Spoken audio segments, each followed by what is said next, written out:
Yeah, just, we learned a lot during the pandemic about the importance of connecting in digital space. Um, Look, technology is amazing and technology is constantly changing. And we have to constantly change and adapt those technologies that help us to seamlessly integrate our access and inclusion services into experiences. Um, Online and in digital virtual experiences, um, these are ways for different kinds of people to experience a lot of different kinds of art.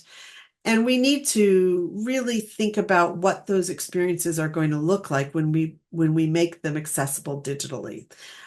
I would really strongly recommend that as you start to leverage these new technologies and the digital space, that number one, you look at WCAG, WCAG.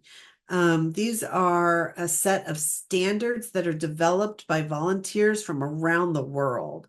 These are accessibility standards that are applied to digital spaces. How do we make our websites accessible? How do we make this Zoom experience accessible? How do we make our digital accessibility accessible? And those can be found in the WCAG standards that are published online by WC3, the World Wide Web Consortium, WWW, World Wide Web Consortium.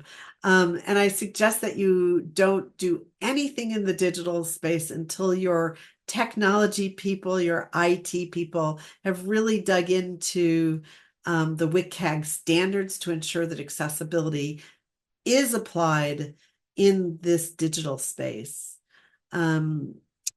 Examples we can share are when we provided virtual field trips.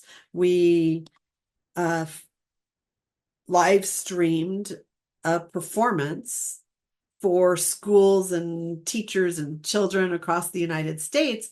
And in live streaming that performance, we had to make sure that if it was going into a classroom, that the students with the disabilities in that classroom would also have access. So we created a live stream of the performance. Then we created a live stream of the performance with captioning.